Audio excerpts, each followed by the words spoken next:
Bonjour à tous, chers auditeurs, et bienvenue sur la chaîne Samary et compagnie, le premier institut de formation économique et financière des 18-30 ans.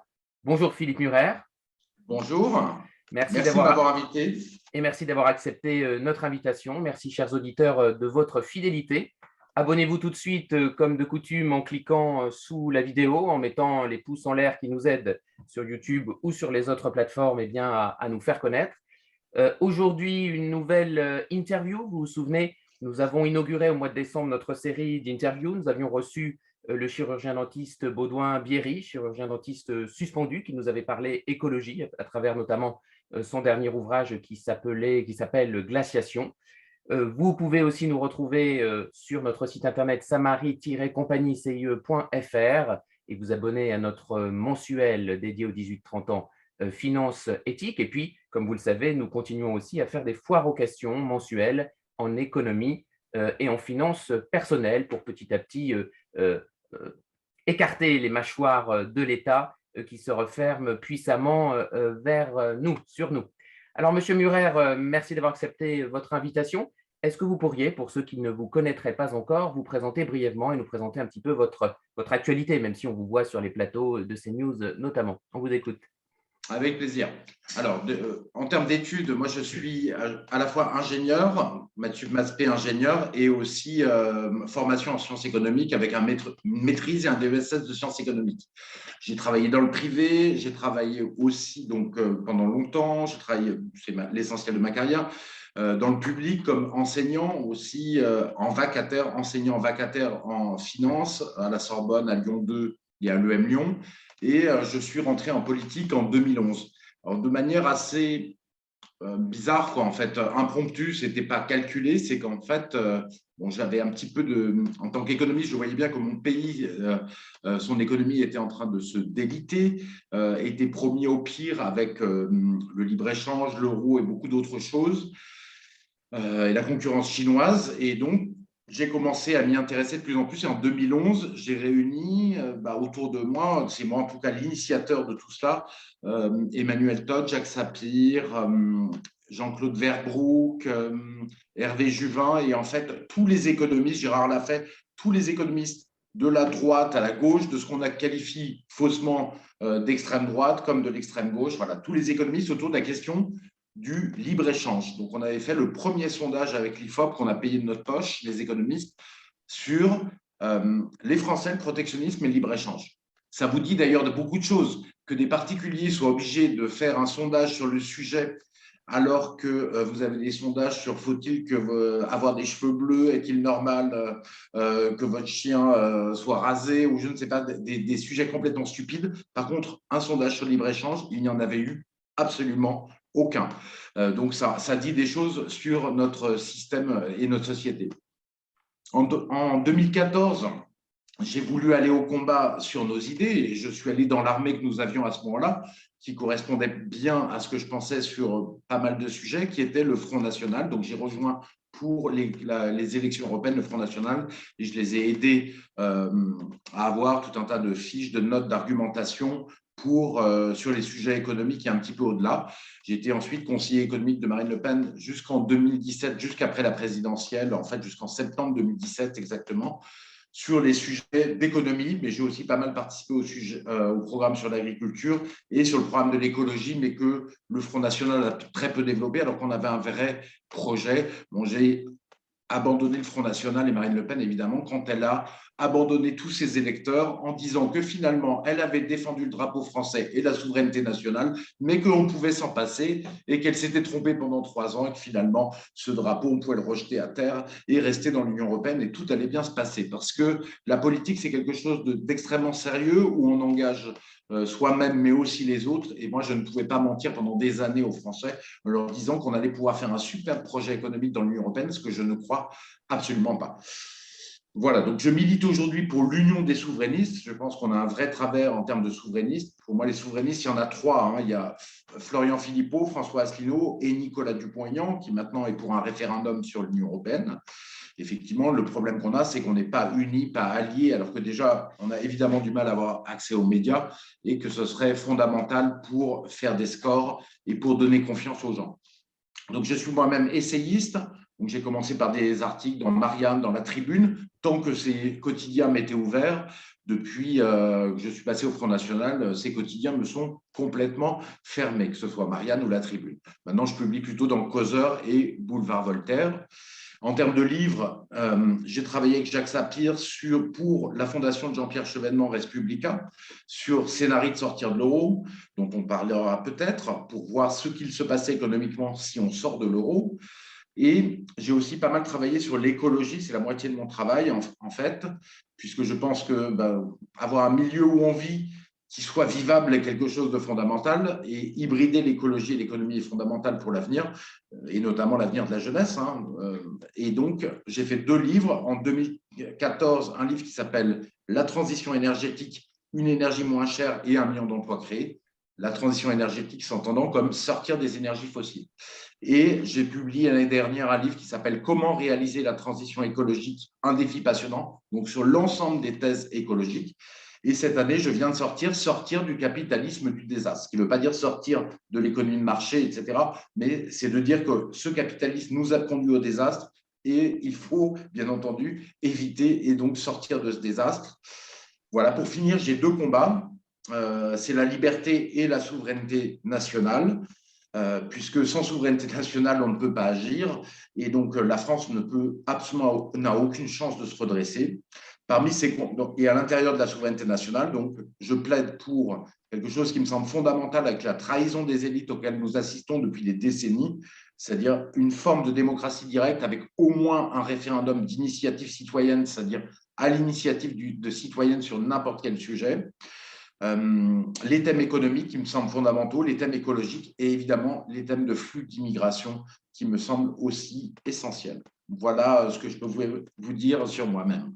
Merci pour cette présentation qui était plus qu'une présentation, c'était aussi une entrée en matière dans les thématiques qu'on va essayer d'aborder maintenant.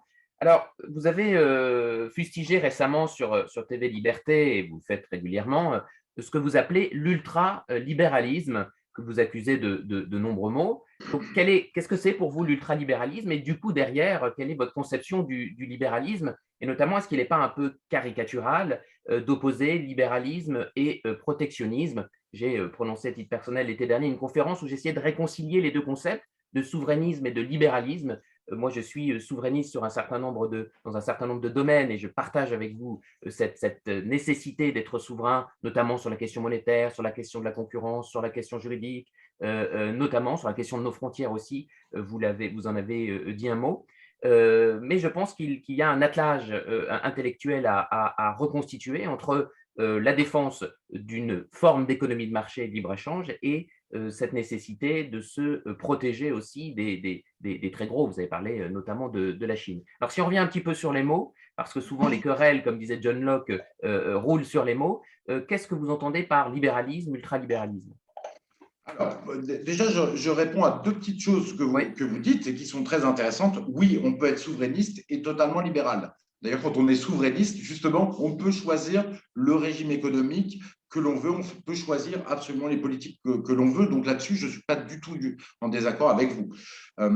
Libéralisme et protectionnisme, oui, on peut être libéral sur l'économie française, et par contre, ne pas être dans la liberté absolue avec le commerce avec l'étranger. Donc, libéralisme et protectionnisme ne sont pas non plus des contradictions. Je suis parfaitement d'accord avec vous. C'est une question de choix, finalement, de choix politique au sens large. Et d'ailleurs, moi, j'explique que l'économie n'est pas du tout une mécanique et une science. Pour moi, c'est un art, c'est une face. Il faut déjà comprendre le pays où on est, quelle est la meilleure politique qui peut lui être appliquée, quelle est celle qui va mettre la société dans le meilleur état possible, effectivement. Et tout cela sont des choix politiques pour moi, fondamentalement. Mais c'est une science morale, hein, l'économie, on est d'accord. Oui, tout à fait. Une C'est une philosophie science du morale. droit même, on peut même considérer que c'est une philosophie du droit. Oui. Et effectivement, alors pourquoi l'ultralibéralisme? Il y en a qui parlent de néolibéralisme, qui recouvre pas tout le problème. Néolibéralisme, d'ailleurs, c'est le fait que l'État soit instrumentalisé pour créer le marché partout.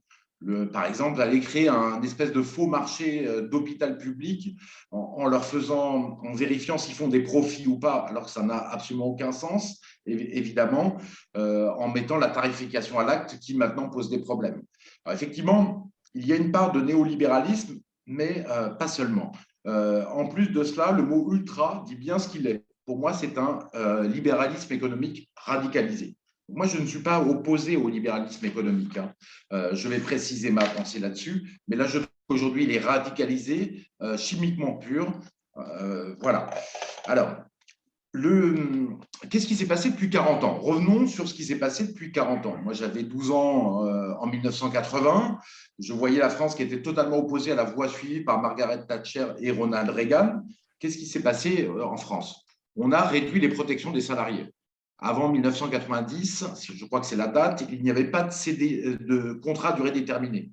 L'économie tournait très bien, alors que les gens, il n'y avait que des contrats à durée indéterminée, donc avec des gens, des salariés qui étaient protégés. D'ailleurs, quand on parle de marché du travail, moi, ça me gêne énormément, puisque marché du travail signifie que les hommes sont finalement des objets comme les autres qu'on peut échanger sur un marché. Or, c'est quand même autre chose, on ne peut pas dire des choses comme cela. L'autre chose, c'est le minimum de réglementation pour encadrer l'économie. Je ne parle pas des normes, hein. Les normes, d'ailleurs, sont faites par Bruxelles et quasiment pas par la France. Je parle des réglementations pour encadrer l'économie, ce qui fait créer le maximum de jungle économique. Je vous donne un exemple qui est une caricature d'ailleurs. Uber, en fait, n'a même pas respecté la réglementation française et les lois françaises et s'est imposé sur le marché et a créé ses propres lois. L'absence de réglementation était absolument patente, mais ça a été le cas pour Booking et pour beaucoup d'autres sites d'ubérisation. Quand il n'y a pas de réglementation, la finance, à ce moment-là, devient maître du jeu. Et c'est elle qui domine l'économie, alors que la finance doit être au service de l'économie. En dominant l'économie, elle domine la société. Et maintenant, tout le monde sent bien qu'elle domine même le politique. La liberté, elle doit être totale. Et là-dessus, vous n'êtes pas d'accord avec ça, visiblement. Et je pense que vous avez tout à fait raison. C'est que la liberté totale, c'est la liberté d'échange avec l'étranger, même si ça détruit l'économie française d'échanger avec zéro droit de douane avec des pays émergents comme la Chine. C'est les choix qui ont été faits. C'est la liberté de circulation des capitaux, même avec les paradis fiscaux. Ce qui fait que finalement, on se retrouve avec des riches qui payent beaucoup, des très riches qui payent beaucoup moins d'impôts que les pauvres ou que les classes moyennes, ce qui est un problème pour l'État, puisque les autres doivent payer plus d'impôts pour compenser. Il y a un problème d'injustice fiscale majeur. Et enfin, bien entendu, c'est le démantèlement des services publics, qu'ils soient de base ou des entreprises publiques d'électricité et de train. En fait, ce qu'on voit, c'est que tout ça, ça nous a conduit, en fait, toutes ces mécaniques qu'on a mis en place nous ont conduit au capitalisme financiarisé, mondialisé, que tout le monde regrette. Voilà. Et c'est aller plus loin, et on le verra plus tard, c'est que ça a créé des puissances économiques absolument phénoménales avec les multinationales et leurs fondateurs, qui ont pris un pouvoir économique gigantesque, qui ensuite ont pris un pouvoir médiatique en achetant les médias et en les concentrant dans leurs mains. Et maintenant, ça prend un pouvoir politique. Il y a une sorte de prise de pouvoir sur le politique par l'argent et par les grandes puissances. Voilà où nous conduit en fait ce capitalisme. Et pour moi, alors vous parlez de capitalisme de connivence, Moi, je dirais que oui, mais c'est pas seulement, c'est de connivence, mais c'est en fait, c'est surtout les puissances privées qui ont pris le contrôle de l'État, fondamentalement. Pour une raison simple, parce qu'il y a des phénomènes de corruption.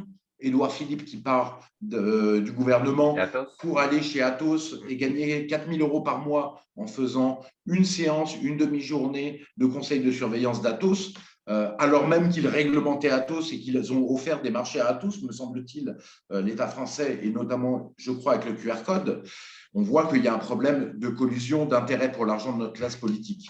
Mais ils partagent aussi une vision du monde qui est une vision du monde mondialiste. Alors, la différence entre libéralisme économique et ultralibéralisme, elle est sur une chose simple. Le libéralisme, c'est la poursuite économique, c'est la poursuite des intérêts individuels qui permet de contribuer au mieux à l'intérêt général. Ça, déjà, c'est une hypothèse. C'est plus ou moins vrai, il y a une partie de vrai là-dedans, mais ce n'est pas entièrement vrai, à mon avis. La simple poursuite de l'intérêt individuel ne permet pas de contribuer au mieux à l'intérêt général si la société n'est basée que là-dessus. Mais ça marche en partie. Mais cependant, dans le libéralisme économique, il y a des exceptions. Il y a l'intérêt supérieur de la nation, par exemple, qui va être en jeu et qui va faire prendre des décisions, par exemple, de dire on ne va pas faire de libre-échange ou on ne va pas faire de liberté de circulation des capitaux totale puisqu'il y aura de la fraude fiscale et du détournement fiscal. Il y a l'éducation, la santé qui sont des domaines réservés plutôt aux services publics. les services publics en général, les entreprises publiques, la protection des salariés qui est quelque chose de fondamental puisqu'ils n'ont pas d'unité de production pour produire et qu'ils sont donc fragiles. L'ultralibéralisme, c'est l'inverse, c'est radicalisé chimiquement pur. C'est le chemin vers lequel on va. On démantèle tous les services publics, on démantèle les protections du travail avec les lois travail, etc., etc. Alors, je voulais préciser quelque chose d'important auquel j'ai pensé à force de discourir avec des gens qui étaient très libéraux. En fait, l'ultralibéralisme, c'est un modèle idéal qui ne peut pas exister. Pourquoi? En fait, ils vous disent on va démanteler toutes les barrières, la liberté économique et le primat absolu qui doit primer sur toute autre chose. Et il faut en même temps 15% d'impôts par rapport au PIB. Les dépenses publiques doivent être de 15% du PIB. Sauf que c'est un modèle impossible, idéal. Ça voudrait dire qu'en France, on a 400 milliards d'euros pour l'éducation, la police, la justice, pas tous les ministères régaliens, pour la santé et les retraites. Or, juste ça, juste pour la santé et les retraites, il y a déjà 600 milliards d'euros qui passent dans les mains, entre parenthèses, du système public, d'un système public et non privé. Donc, c'est complètement impossible. Il y aurait une révolution en France. Donc, c'est un modèle idéal. Et c'est très facile pour ces tenants du modèle idéal de dire mais ça ne marche pas parce que nous ne sommes pas dans l'ultralibéralisme, puisque finalement, ce modèle est complètement inaccessible. Et je finis là-dessus. C'est pire, l'ultralibéralisme détruisant la croissance fait augmenter lui-même les impôts et donc fait qu'on est encore plus loin de l'atteindre. Voilà ce que je pouvais dire. Après, on peut parler des mots de l'ultralibéralisme, mais déjà, on a parlé d'un certain nombre de choses. Je ne sais pas ce que vous en pensez, quelles sont vos divergences de point de vue, ça serait intéressant.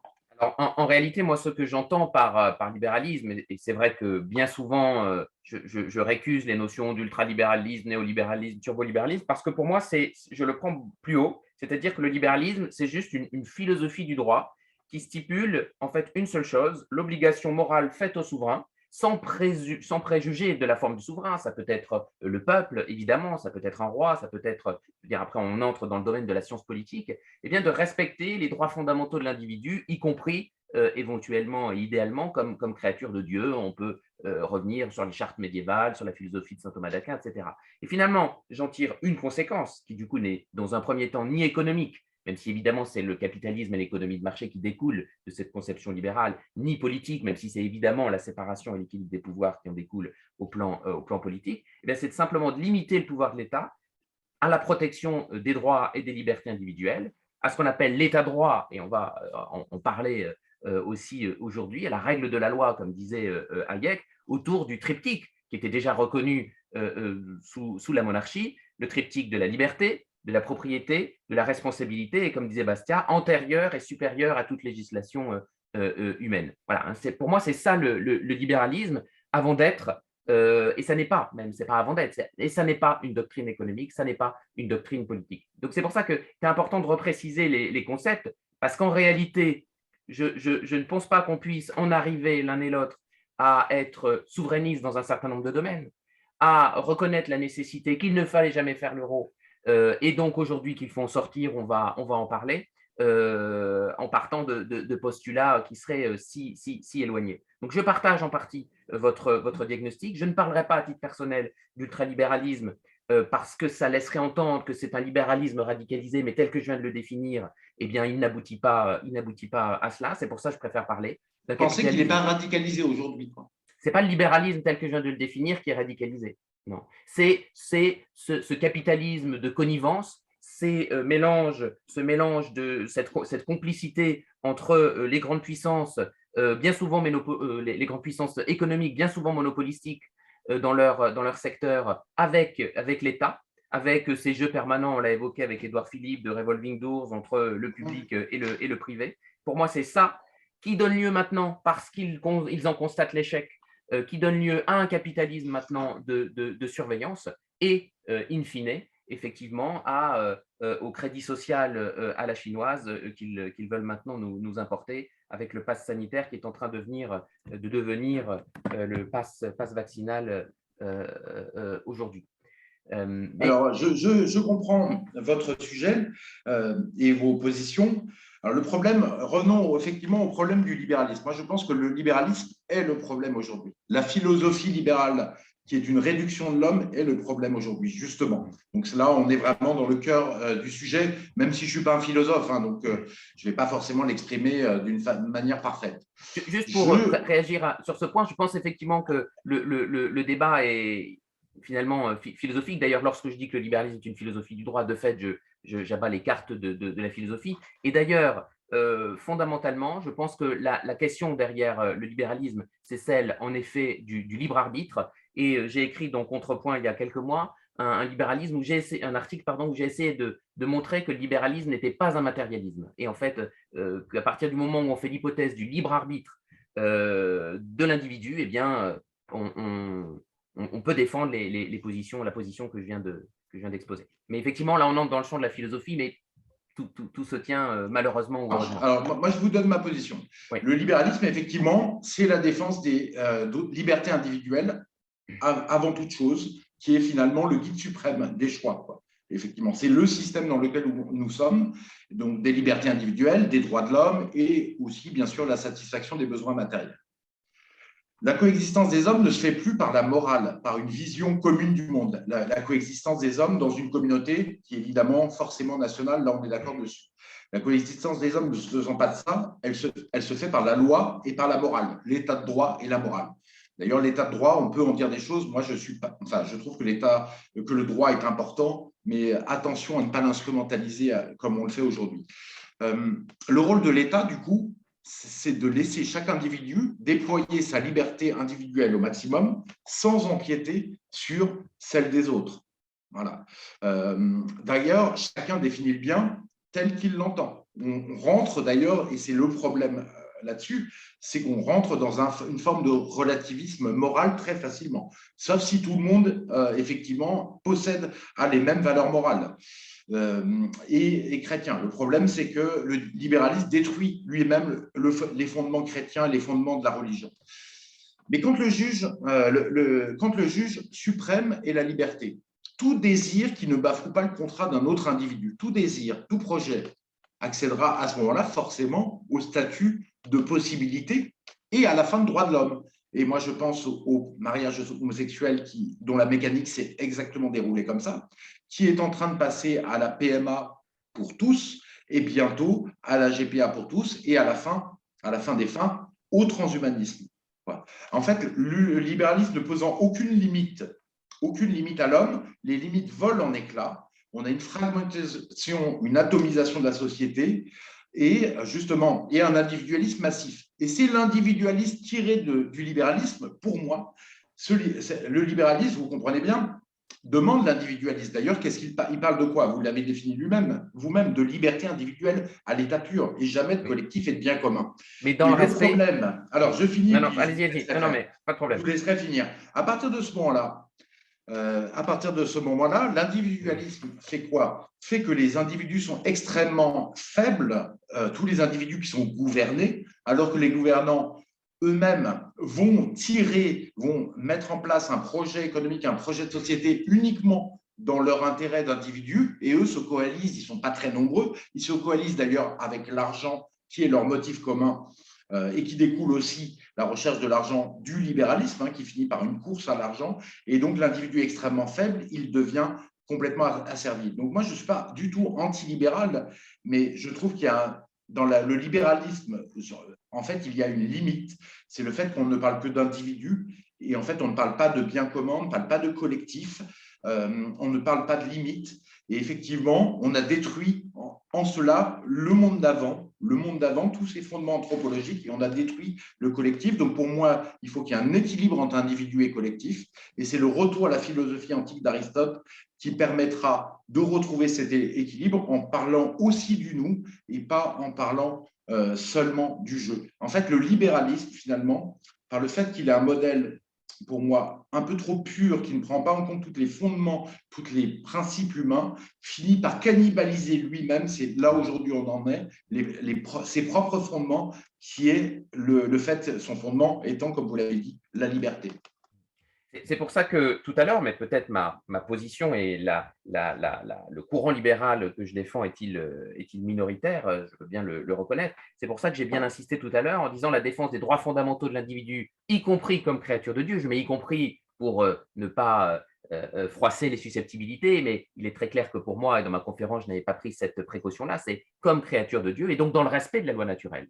Donc à partir du moment où on respecte les droits naturels, tout ce que vous avez cité en termes de GPA, PMA, etc., évidemment, moi je le balaye d'un revers de main parce que ça viole le droit naturel. Et d'ailleurs, comme catholique romain, évidemment, ce serait violer aussi ma croyance religieuse et la doctrine, le magistère de l'Église. On pourrait épiloguer longuement. Alors, juste, je réponds à ça. Et Oui. là, je vous rejoins sur le droit naturel. Effectivement, il faudrait retrouver un droit naturel, c'est-à-dire un droit qui respecte finalement et qui prend en compte les nécessités intrinsèques de l'individu. Moi, je ne le considère pas seulement comme droit religieux, plus puissant. Ce qu'est l'individu, ce qui n'est plus du tout le cas. Quand on voit qu'on est sur le trans, la GPA, etc., on n'est plus du tout dans les respects des fondements humains. Donc là, je vous rejoins complètement. Moi, le sentiment que j'ai et la logique, c'est que finalement, le libéralisme économique finit par détruire tout ce qui fait entrave au marché, et donc la nation, la religion, la famille. Et c'est un petit peu le mouvement qui est en train de se passer. Et moi, j'explique ça de façon assez maladroite, parce que je ne suis pas un philosophe. C'est le meilleur texte pour moi sur le sujet. Il s'appelle « Qu'est-ce que le libéralisme » de Frédéric Guillot. On le trouve sur Internet, ça fait 5 pages. C'est un texte absolument passionnant et remarquable que j'enjoins tout le monde à lire. Vraiment très, très intéressant.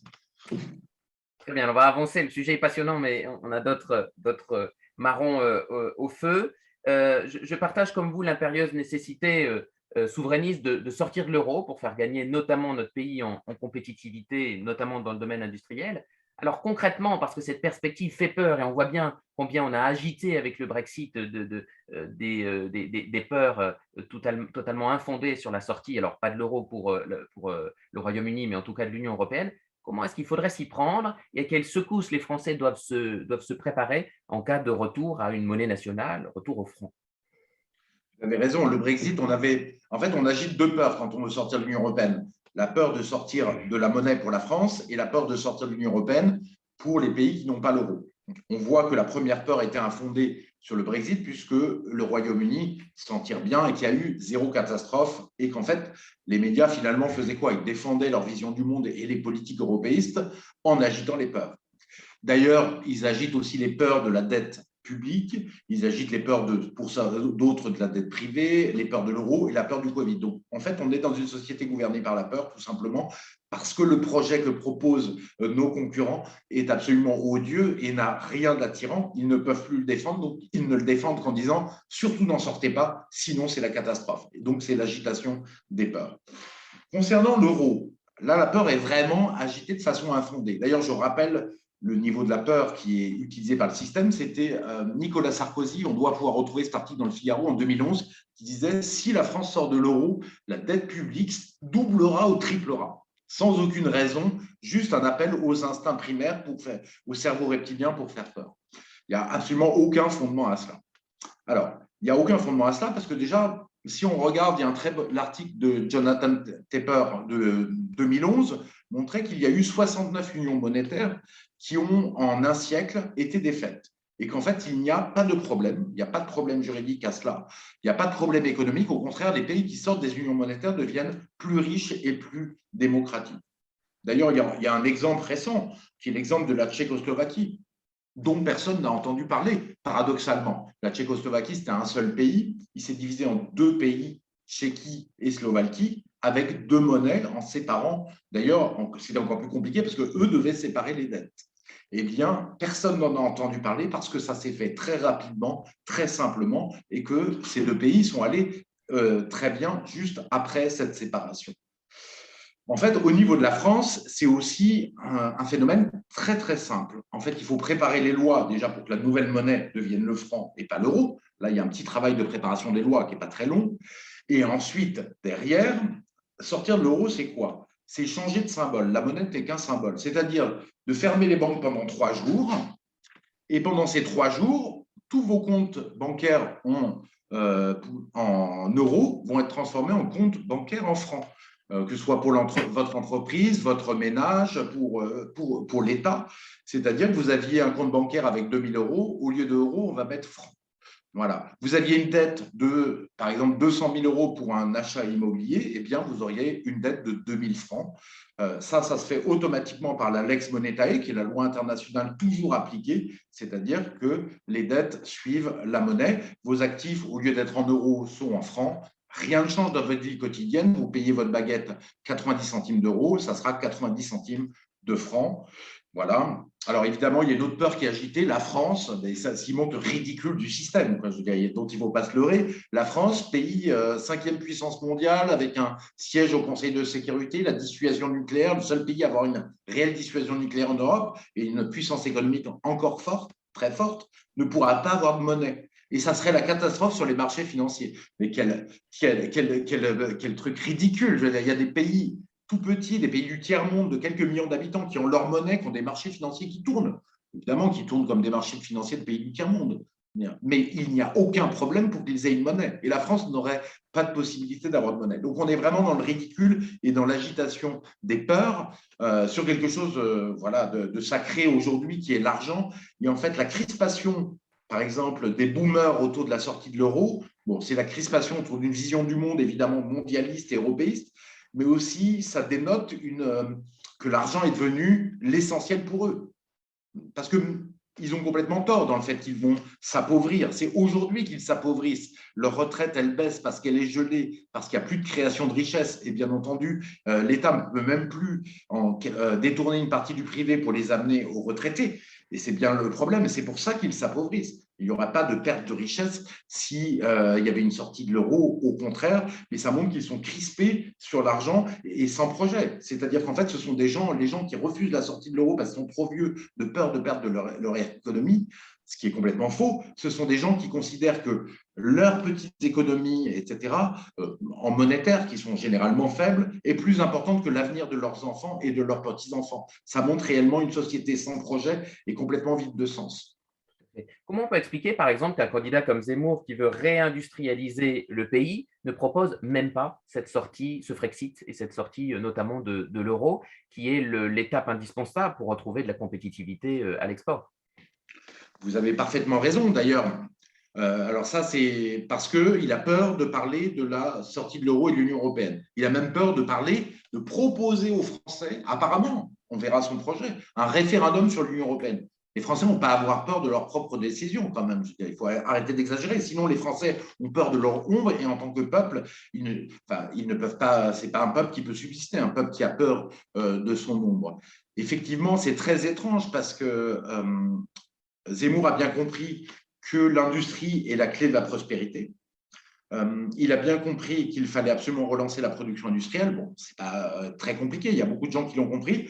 Par contre, il propose cela, mais il propose cela sans aucune possibilité de le faire, puisque si vous gardez l'euro qui est 25% de trop cher, c'est très très dur d'exporter. Par contre, c'est très facile d'importer. Et donc, ça a des problèmes et ça a créé le problème du déficit commercial.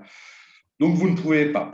Si vous avez l'euro, vous restez dans l'Union européenne, vous ne pouvez pas avoir une commande publique réservée aux entreprises françaises, contrairement à l'ensemble des pays du monde. Votre commande publique, elle n'est même pas réservée à l'Europe, elle est réservée au monde entier.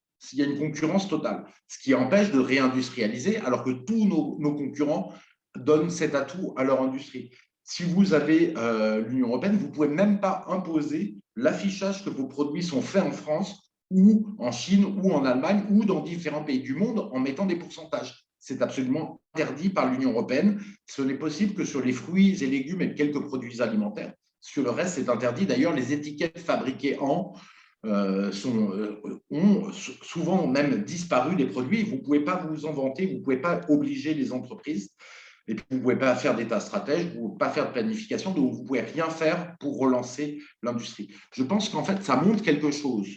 Contrairement au narratif des pseudo-souverainistes qui disent, en fait, ce sont les Français qui ont peur de la sortie de l'Union européenne, donc moi, je ne veux pas prendre ce projet. Je pense que c'est eux-mêmes qui ont peur de cette sortie et donc qui, par une forme de duplicité, disent c'est de la faute des Français. Première chose. Deuxième chose, un leader politique, bien sûr qu'il doit suivre l'opinion des Français, il doit les comprendre et il doit proposer un projet qui les intéresse. Sinon, ce n'est pas la peine de se présenter, ou alors c'est pour une voix très, très minoritaire. Mais cependant, ce doit être un leader aussi, un guide. Donc, c'est certainement pas quelqu'un, un homme politique, qui doit dire vous avez peur et il y a raison. Il doit dire c'est le chemin que nous devons suivre pour nous en sortir, absolument. Donc, je vous demande de me croire, je vais argumenter pour cela, je vais vous le démontrer et ayons le courage de redresser le pays. Voilà, un vrai leader politique, c'est ça, et pas un leader qui se cache derrière les Français ont peur de la sortie de l'Union européenne, etc. Surtout que les sondages montrent que c'est complètement faux. Marine Le Pen, au deuxième tour de la présidentielle, était à 42% en 2017 en ayant la sortie de l'Union européenne et de l'euro, le Frexit, un référendum sur l'Union européenne. Donc, ce n'était pas de sujet. Et aujourd'hui, je pense qu'elle gagnerait en 2022 si elle n'avait pas fait le choix d'abandonner la souveraineté européenne et sa colonne vertébrale. Il y a un problème de cohérence économique et politique dans le discours de beaucoup. Ce n'est pas le cas d'un Philippot, par exemple, qui lui explique bien que pour réindustrialiser, il faut sortir et de l'euro et de l'UE. C'est vrai, c'est vrai. Et voilà. Alors après, on peut le faire soit par le Frexit, en disant c'est le président qui prendra vous votez pour moi et il y aura un Frexit automatique, soit vous pouvez le faire par un référendum sur l'Union européenne, ce qui me semble préférable, parce que je pense que c'est au peuple de décider de son avenir sur un sujet aussi massif. Et donc, avec un vrai débat qui permet que le peuple comprenne politiquement ce qui se passe avec l'Union européenne, économiquement, socialement. Et moi, je suis persuadé que le référendum serait gagné par les gens qui veulent le Frexit. Ce référendum, en plus, s'il est fait comme en Angleterre avec le mécanisme du Brexit, c'est-à-dire où on négocie avec l'Union européenne pour retrouver toutes les libertés que les gens veulent retrouver, d'ailleurs même les libertés sur les flux d'immigration, eh bien à ce moment-là, c'est formidable puisque les Français auront vu, parce qu'à mon avis, l'Union européenne ne laissera pas faire, ne laissera pas, par exemple, limiter les flux d'immigration, eh bien, à ce moment-là, les Français pourront choisir en âme et conscience. D'ailleurs, Éric Zemmour, son projet est absolument pas logique, puisqu'en fait, il dit qu'il va arrêter les flux d'immigration. Sauf que le regroupement familial est interdit par l'Union européenne. La directive retour des clandestins, qu'on peut trouver sur Internet, vous empêche de renvoyer un clandestin de force, quelqu'un qui est rentré illégalement dans le pays, sauf si vous l'avez pris 2 fois. La première fois, il doit partir du Yémen. Il faut que la police le réattrape comme clandestin pour pouvoir le renvoyer. Donc, la probabilité de le renvoyer est faible et c'est pour ça qu'ils sont renvoyés, tout simplement. Et sachant que le vrai problème d'un Éric Zemmour, la clé de son problème, s'il était élu président ou de Marine Le Pen, d'accord, ils disent on va voter un référendum sur l'immigration. Très bien. Une fois qu'ils auront fait ça, que va-t-il se passer s'ils vont jusqu'au bout du référendum et qu'on lui dit oui, les Français veulent arrêter l'immigration? La Banque centrale européenne va tout simplement étrangler, asphyxier financièrement petit à petit l'État français et les banques françaises, comme elle l'a fait en Grèce, comme elle a été capable de le faire en Italie sous Salvini, où elle avait fait monter les taux de la dette publique au plafond, parce que c'est elle qui gère ces taux. Et à ce moment-là, en fait, les gens sont obligés. Zemmour sera confronté à 2 choses. Soit il sort de l'euro à ce moment-là, soit il capitule pour éviter l'asphyxie financière et économique de la France, et il renonce à son projet sur l'immigration. Donc, on voit vraiment les termes du débat, comment ils sont posés. Tout à fait. Vous êtes très engagé aussi dans la lutte contre les restrictions sanitaires, notamment la logique de passe sanitaire puis vaccinal, qui préfigure, on l'a dit tout à l'heure, celle d'un crédit social à l'occidental. Alors, quel regard vous portez sur la tournure que prennent les événements, sur le début d'union sacrée ou au contraire d'union sacrée ratée du week-end précédent? Et puis derrière, je voudrais aussi qu'on dise un mot du projet d'identité numérique mobile qui se cache en réalité derrière le pass sanitaire et derrière le pass vaccinal. Je me permets de lire un petit extrait du site de Thales qui dit très clairement que les passes sanitaires joueront un rôle clé en permettant aux citoyens d'accéder à toutes sortes de services et serviront de précurseurs au déploiement de l'identification numérique mobile. Donc le discours de Thales, ou d'Atos aussi avec le QR code, est très clair et évidemment, tout cela devrait faire l'objet d'un débat démocratique, mais rien de tout ça.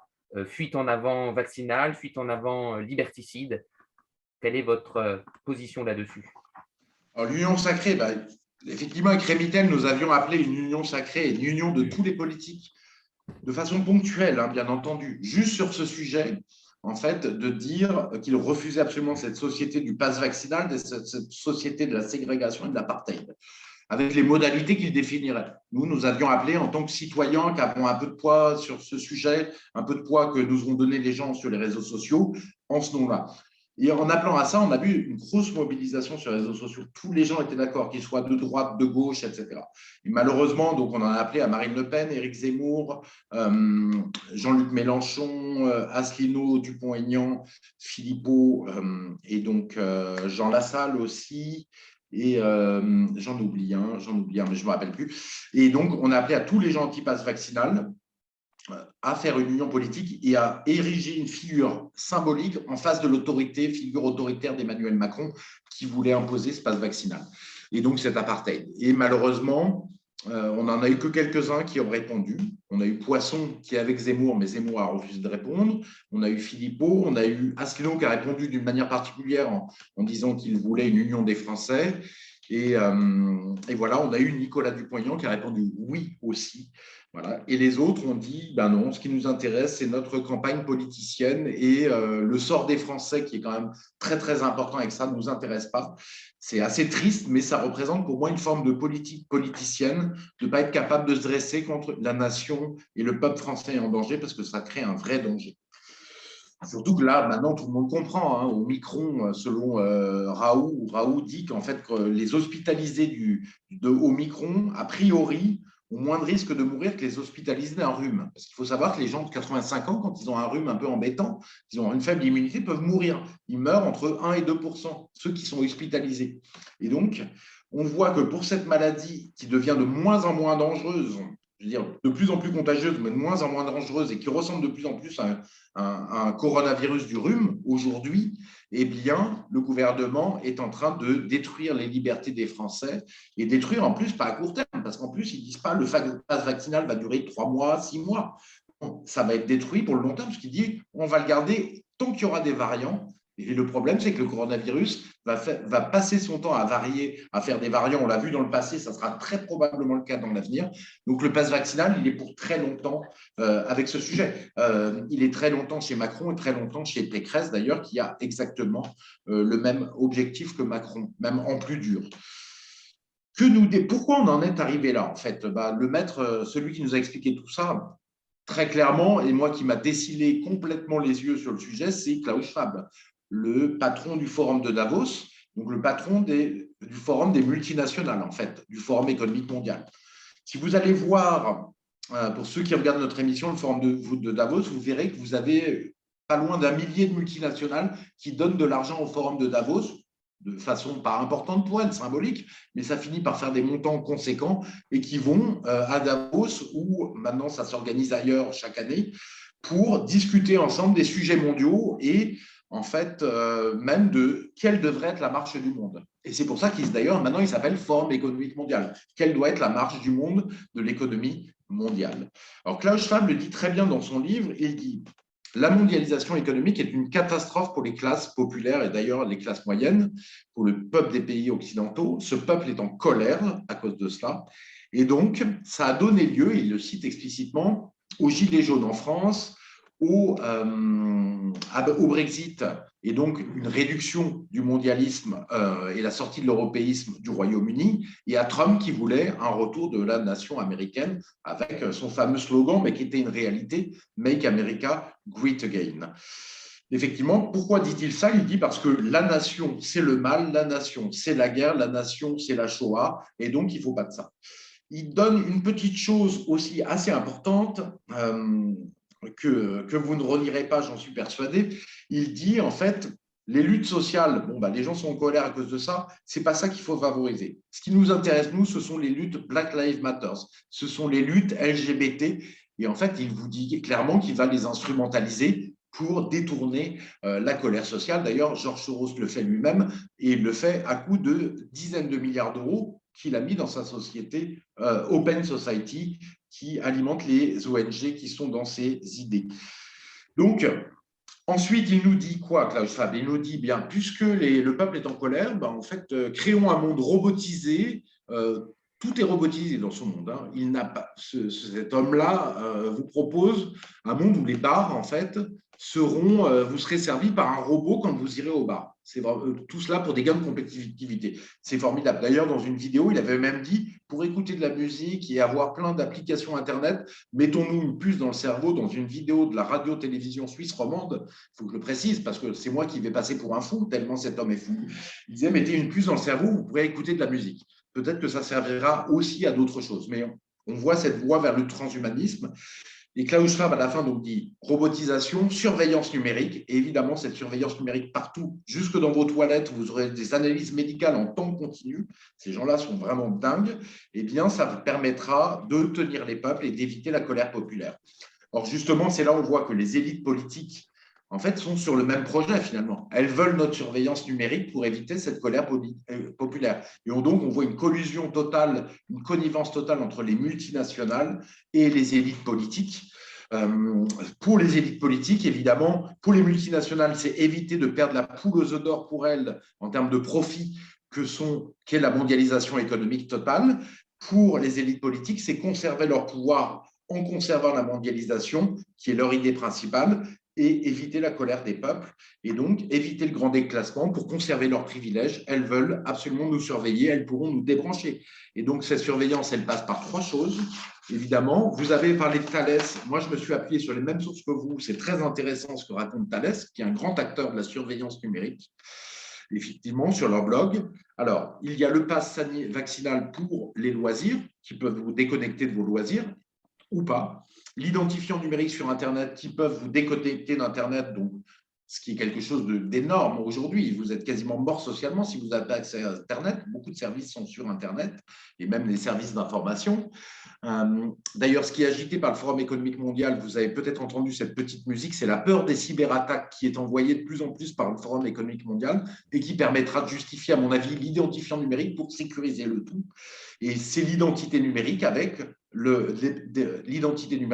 la carte d'identité électronique numérique qui existe déjà, sur lequel il y a même vos empreintes digitales en numérique et toutes les informations qui servira de contrôle et de passeport, et l'euro numérique pour les achats. Donc, avec tout cela, tout le champ des activités humaines, en fait, sont englobés. On vous permettra de vous débrancher en un clin d'œil. Et puis, pourquoi pas, en fait, un outil numérique unique pour tout cela, un pass numérique pour tout cela, ça sera encore plus simple, moins cher. Et la reconnaissance faciale serait un outil très intéressant pour compléter le crédit social. Pour montrer aux internautes qu'on ne délire pas, ils peuvent aller voir le rapport du Sénat français sur le crédit social chinois. Ils verront que quand on leur montre ce qu'est le crédit social chinois, en fait, donc cette surveillance totale et l'attribution de bonnes notes ou de mauvaises notes aux citoyens selon qu'ils sont opposants ou d'accord avec le pouvoir politique, donc c'est la fin des libertés de la démocratie, les sénateurs français, pour la plupart, disent « c'est un projet intéressant ». Et donc, c'est très étonnant, c'est un projet intéressant. Et même, il y en a un, M. Hugonnet des Républicains, qui dit, en fait, ne nous l'aurons pas, le crédit social devra advenir un jour ou l'autre, nous en sommes certains. Voilà où nous en sommes. Et c'est une société absolument effrayante dans laquelle on veut nous emmener. Et d'ailleurs, pour promouvoir en Chine leur crédit social, la petite ritournelle, c'était de mettre les devoirs avant les droits. Et c'est la petite ritournelle qui est dans la bouche de M. Macron depuis plusieurs semaines maintenant, même plusieurs mois. Donc, Tout à fait, bien vu.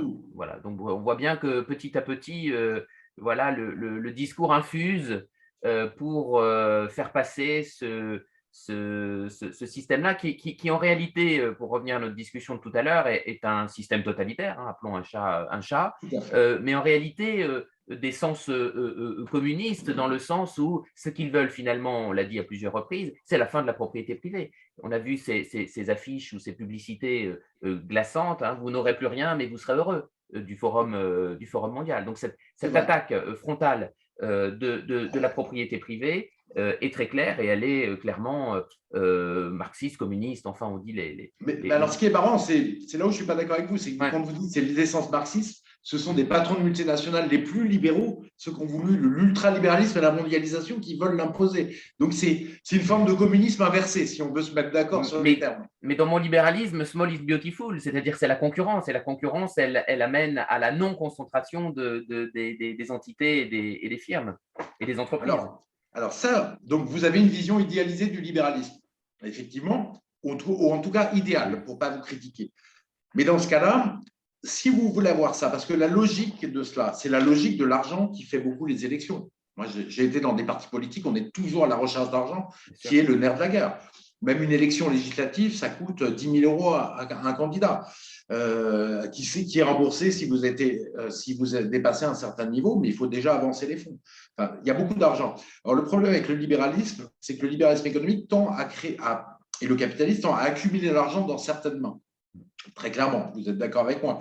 Et donc, à partir de ce moment-là, ce pouvoir de l'argent finit par prendre le pouvoir sur la société. Alors, peut-être que pour avoir un libéralisme parfait, comme vous proposez, de petites entreprises et de concurrence, qui est effectivement bien meilleur que celui qu'on a, eh bien, il faudrait donner un pouvoir aux citoyens pour que le pouvoir des voix et du nombre empêche le pouvoir de l'argent de prendre le contrôle de la société. Parce que sinon, c'est toujours le pouvoir de l'argent qui prendra le contrôle de la société. Et bien sûr qu'il faut des garde-fous populaires et surtout, je pense que cette concentration du capital est davantage due à l'interventionnisme étatique et à ce que j'évoquais tout à l'heure comme étant de la connivence entre l'État et les puissances d'argent qui l'explique plutôt que le capitalisme qui par lui-même aboutirait à La cette mondialisation économique concentration. quand même aussi. Quand on voit des boîtes comme Apple qui aujourd'hui font 60 milliards d'euros de résultats nets par an, ce qui était déjà considéré comme une énorme multinationale en termes de chiffre d'affaires, 60 milliards de chiffre d'affaires dans les années 90, on voit qu'on a changé de dimension quand même. C'est la mondialisation économique aussi qui conduit à cela, aussi Ouais. à cette surpuissance économique de certains. C'est pour ça qu'il faut une dose de protectionnisme et au sens de protection de nos savoir-faire, de ce dans quoi on est bon. Sinon, effectivement, on va. Mais se dire qu'on va mettre fin à toute délocalisation et qu'on va empêcher les entreprises d'aller chercher une meilleure productivité ailleurs, c'est pas non plus. C'est une utopie. Voilà. Mais il faut un équilibre en tout. Voilà, un équilibre en tout. Alors, moi, je suis d'accord avec vous. Et comme vous parlez d'utopie, je pense qu'il n'y a rien de plus dangereux que les utopies. Et que les utopies, parce qu'elles conduisent toujours à une simplification de la réalité. Et donc, du coup, à la construction d'un monde qui est inhumain. Il faut prendre l'humain dans toute sa globalité et le réel, et prendre en compte le réel. D'ailleurs, on voit bien que notre système ne prend de moins en moins en compte le réel, justement. C'est une utopie, une idéologie. Alors, je suis d'accord avec vous, il faut de l'équilibre en tout. Donc, on ne va pas empêcher toute production à l'étranger, tout produit de venir. En fait, bien au contraire, on va progressivement relocaliser avec des entraves que vont être des droits de douane ou alors du protectionnisme technique par des normes techniques ou d'autres choses, par la commande publique réservée, par le fait que les Français pourront se dire tiens, tel produit est produit en France, donc je l'achète parce qu'il est produit au plus court et pas en Chine. Voilà, c'est par tous ces moyens-là qu'on arrivera à des relocalisations, mais le but n'est pas d'arriver à un système pur et une autarcie. Ça, en fait, je pense que le système actuel est aussi fou que le système autarcique, c'est-à-dire tout ouvert, c'est aussi fou que tout fermé, tout simplement. Et que l'équilibre, c'est entre les deux. Un dernier mot pour conclure d'écologie. Est-ce que vous pensez qu'il y a un vrai risque de passe carbone? Et brièvement, si possible, est-ce que vous n'estimez pas qu'il y a une instrumentalisation aussi, on a vu instrumentalisation de la panique sanitaire, est-ce qu'il n'y a pas aussi une instrumentalisation de la panique écologique de la part de ce même World Economic Forum, avec derrière une logique de passe multiservice incluant la dimension carbone? Alors là, parfaitement d'accord avec vous. Il y a une instrumentalisation très claire de l'écologie pour essayer d'arriver à leur fin et nous instrumentaliser. Là, vous avez parfaitement raison. Ça ne veut pas pour autant dire que les problèmes écologiques n'existent pas et ne sont pas fondamentaux. Moi, je crains effectivement que la prochaine instrumentalisation soit l'écologie. Et on voit la saloperie de ce système qui finalement instrumentalise tout, y compris des pensées, des idées qui sont plutôt des idées de bien commun fondamentales à l'être humain, d'avoir un milieu où il vit qui soit vivable. Il l'instrumentalise pour nous mettre peut-être un pass écologique, du rationnement carbone. Et puis, ça se fera toujours de la même manière. C'est-à-dire qu'il y aura des tickets de rationnement carbone et puis il y aura une bourse d'échange parce qu'il y a un marché partout, une bourse d'échange. Donc, les plus puissants pourront en fait voler en jet juste en achetant aux plus pauvres leur ticket de rationnement. Et il suffit de contraindre suffisamment le niveau de vie des plus pauvres pour qu'ils soient obligés de vendre leur ticket de rationnement, vous voyez, carbone. Donc, on est vraiment dans un monde oligarchique, un milieu entre un monde oligarchique et communiste dont vous parlez. Alors, mais ce que j'insiste, alors oui, il y a un risque de taxe carbone, en même temps, c'est compliqué à mettre en œuvre, hein, quand même, parce qu'aller comptabiliser la taxe carbone d'un produit avec des chaînes de valeur éclatées, ça va être quand même très compliqué. Euh, Quoique la taxe carbone, même dans un monde, ne serait pas complètement absurde, hein. Je veux dire, il ne serait pas totalement absurde d'avoir une taxe carbone et de réduire une autre taxe, évidemment, de prendre cet argent pour réduire une autre taxe. Je pense que c'est trop complexe, mais je pense que une forme de droite a tort de ne pas prendre en compte le problème écologique. Pourquoi? Parce que on a une dégradation très forte de nos milieux où nous vivons, ce qui est un risque à terme pour nous. Et les Français en sont très conscients. 95% des Français veulent qu'on résolve les problèmes écologiques. Et je pense que c'est une faute de la droite de ne pas utiliser, réfléchir, trouver des solutions aux problèmes écologiques. Ça la rend extrêmement fragile parce que c'est une évidence pour les Français auxquelles ils ne veulent pas répondre. Alors, pourquoi il y a un problème écologique? Il y a un problème, il y a deux urgences, et en plus, le pire, c'est que nous, avec notre système économique et notre système de pensée, nous sommes capables de résoudre ces problèmes. Il y a deux problèmes principaux, l'agriculture et la biodiversité, enfin la vie, en fait, tout simplement, en France et dans tous les pays occidentaux. Pourquoi? On voit qu'on a 80% des insectes qui ont complètement disparu en France et dans tous les pays occidentaux équivalents. Et vous le voyez, quand vous voyagez en voiture, maintenant, il n'y a plus d'insectes sur le pare-brise ou une piqûre d'insecte, alors qu'avant, il y avait 50 éclats d'insectes, ce qui signifiait qu'il y en avait énormément. On a un tiers des oiseaux qui ont disparu en 20 ans et la disparition s'accélère. On a le problème des abeilles et des pollinisateurs. Donc, on voit qu'on a un problème dans le monde vivant qui est très probablement lié au maximum aux pesticides et d'autres problèmes, des problèmes de santé. Il y a le problème de l'autisme. Il faut savoir, et ça, c'est des données publiques américaines, que l'autisme a fait x1000 en 45 ans. x1000. Il y a 1000 fois plus d'autistes. Aujourd'hui, on approche, je crois, quelque chose comme un peu plus d'1%, alors qu'avant, on était sur 1 millième de pourcent. Et alors, ce n'est pas dû qu'aux pesticides, mais il y a des études qui démontrent que c'est dû à des insecticides. Plus vous êtes près des champs d'orangers en Californie, plus vous avez des chances d'avoir un enfant autiste. C'est dû aussi aux autres produits chimiques. Il y a un autre problème qui va vous toucher, vu votre philosophie, c'est le problème de fertilité. Je veux dire, là, il y a un gigantesque tabou et un gigantesque mensonge en Occident. Parce qu'en fait, on a un problème de fertilité qui devient de plus en plus important. Discutez-en autour de vous, du temps que les gens mettent à faire des enfants, il est de plus en plus long. Et ça s'explique par tout un tas d'études scientifiques de scientifiques très sérieux qui montrent qu'il y a de moins en moins de spermatozoïdes et qu'on a une courbe en baisse de spermatozoïdes, du nombre de spermatozoïdes, quantité et aussi de leur qualité. Et qu'on se retrouve du coup selon beaucoup de scientifiques, si on ne fait rien, dans 10-15 ans, en fait, on ne pourra plus se reproduire sans aide extérieure, sans l'appareillage technique. Donc, on voit que c'est extrêmement inquiétant. Dernière chose, les sols sont en train de disparaître, les sols arables. On a la moitié de la terre en France qui, selon l'ingénieur agronome de très haut niveau, Claude Bourguignon, et sa femme d'ailleurs, Lydie Bourguignon, la moitié des sols ont disparu. Ils ont mis des millions d'années à se former, des milliards d'années, et ils sont en train de disparaître et d'être lessivés, etc. Enfin, il y a différentes causes.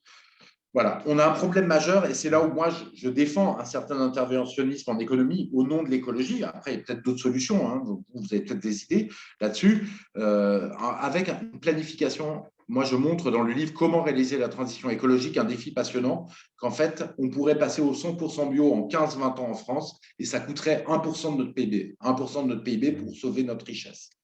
L'autre sujet fondamental, c'est l'énergie. Nous en avions parlé tous les deux ensemble. Effectivement, l'énergie est instrumentalisée par les mondialistes pour dire on fait une transition écologique mondiale, une transition énergétique mondiale. D'ailleurs, c'est un échec sur toute la ligne, parce qu'en 20 ans, ça fait 20-25 ans qu'ils nous avertissent, et en 20-25 ans, les émissions de CO2 n'ont fait qu'augmenter.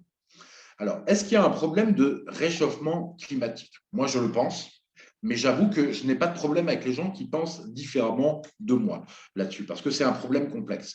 Je vais vous dire, moi, pourquoi je pense qu'il y a un problème de réchauffement climatique. En fait, l'effet de serre, s'il n'y avait pas d'effet de serre, il n'y aura pas de vie sur Terre, pratiquement, ou alors une vie très complexe. En fait, l'effet de serre contribue à 32 degrés de hausse des températures sur Terre. Le CO2 représente un quart de cet effet de serre, soit 8 degrés. Donc, le CO2 est important et, on le sait, nécessaire à la vie. La vie serait difficile sans CO2, impossible même.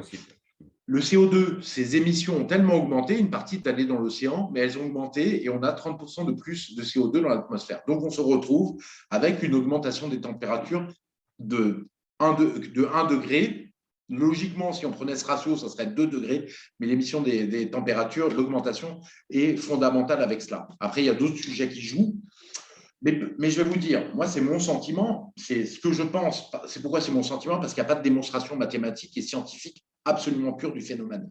Il y a des modèles qui sont pris en place, il y a des observations qui corroborent ce phénomène, mais il n'y a pas de choses sûres, qui soient démontrées à 100%. Donc, c'est un risque absolument majeur sur la vie sur Terre, parce qu'il y a des mécanismes d'emballement de température qui pourraient avoir lieu. Mais je vais vous dire, même si vous ne croyez pas au réchauffement climatique, il faut absolument se passer des énergies fossiles. Moi, c'est ce que j'appelle la transition écologique. Pourquoi ? Le pétrole, c'est 40% de la consommation d'énergie mondiale. C'est l'énergie mondiale qui est le plus utilisée de très loin. S'il y avait un problème sur le pétrole, il y aura un désordre et un chaos total dans le monde, au niveau économique, mais même au niveau de la société. Or, le pétrole conventionnel, ça fait 15 ans qu'on n'arrive plus à en exploiter, alors que c'est le moins cher à exploiter. Et comme tous bons économistes de marché, on est d'accord que s'il était exploitable, s'il y en avait du pétrole conventionnel à exploiter, eh bien, on le ferait. Or, il y a une production de pétrole conventionnel qui stagne et on n'arrive pas à la faire augmenter. Ce sont les pétroles rares de schiste, très d'ailleurs durs à extraire, ou les pétroles de mer très profondes, ou les pétroles lourds, en fait, qui comblent le manque. Donc, on n'est pas très, très loin du pic pétrolier. Et il y a de plus en plus de discours et de tribunes de gens qui sont des gens de l'industrie pétrolière. Je pense sur des journaux comme en Belgique, par exemple, Leeuwcock.be, qui est un journal traditionnel belge, qui disent, des gens qui sont d'anciens patrons de Total Fina, d'exploration de techniques, etc., qui disent qu'il y a un risque de pic pétrolier de plus en plus important. Et s'il y a un pic pétrolier, c'est-à-dire que la production de pétrole ne peut plus augmenter parce qu'on a exploité plus de la moitié du pétrole, ça veut dire que les prix doivent tripler, à mon avis, au moins sur le pétrole, et donc, par sympathie, augmenter fortement sur les autres énergies fossiles. On aurait une explosion des prix de l'énergie. Les prix de l'énergie, c'est 2 mois à peu près en France de revenus. Ça veut dire qu'on aurait un appauvrissement absolument énorme. Donc, je pense qu'il faut sortir des énergies fossiles. On peut le faire par l'électricité directement, qui sera utilisée directement par source d'énergie, et en transformant l'électricité en hydrogène, puisque les moteurs à hydrogène, enfin les piles à combustible, les moteurs électriques, tout cela est prêt, et donc on est parfaitement prêt à le faire. Le seul problème, c'est qu'il n'y a pas assez de puissance publique, c'est là où ça nous oppose, qui est là pour aider la puissance privée à mettre en place ces outils. En fait, la puissance privée n'est pas capable de faire la transition énergétique puisque ça coûte 1 400 milliards d'euros d'investissement. Et là, elle se retrouve limitée en ses moyens. C'est là où la puissance publique doit aider la société à transformer vers une transition énergétique qui est nécessaire. Très bien. Merci beaucoup, Philippe Murer. Un mot de conclusion, d'espoir pour la jeunesse? Écoutez, la jeunesse, on lui fait un mauvais sort en ce moment. En fait, les boomers sont clairement, puisque c'est quand même eux dont il s'agit, et le boomerisme en général, sont en train de la priver de liberté au moment où ils ont le besoin le plus de liberté, la plus grosse pulsion de vie et le besoin d'échange. Donc, tout cela passera par un changement absolument radical pour changer le pass vaccinal, pour changer ce capitalisme de surveillance, pour faire en sorte que vous ayez des opportunités économiques qui soient autres que de faire livreur à vélo ou livreur pour Amazon ou des petits boulots, parce que malheureusement, je sais que c'est hyper dur pour la jeunesse pour trouver du travail intéressant. Eh bien, il faut changer radicalement le système et il faut donc être citoyen, faire de la politique, comprendre les sujets. Et ce genre de chaîne que vous avez est tout à fait utile pour comprendre les sujets, parce qu'il va falloir une refondation politique totale et ça va passer par le fait que chacun fasse de la politique. Sinon, on rentre effectivement dans mon dernier bouquin, Le capitalisme du désastre, dont nous allons tous souffrir, et ce n'est pas un avenir qui est souhaitable, évidemment, du tout pour notre jeunesse. Mais c'est vraiment possible de changer, ça dépend de vous. Si vous voulez faire du politique, si vous vous engagez, si vous allez voter pour vos idées. Tout à fait.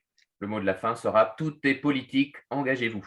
Merci Philippe Murer. Exactement. Merci beaucoup.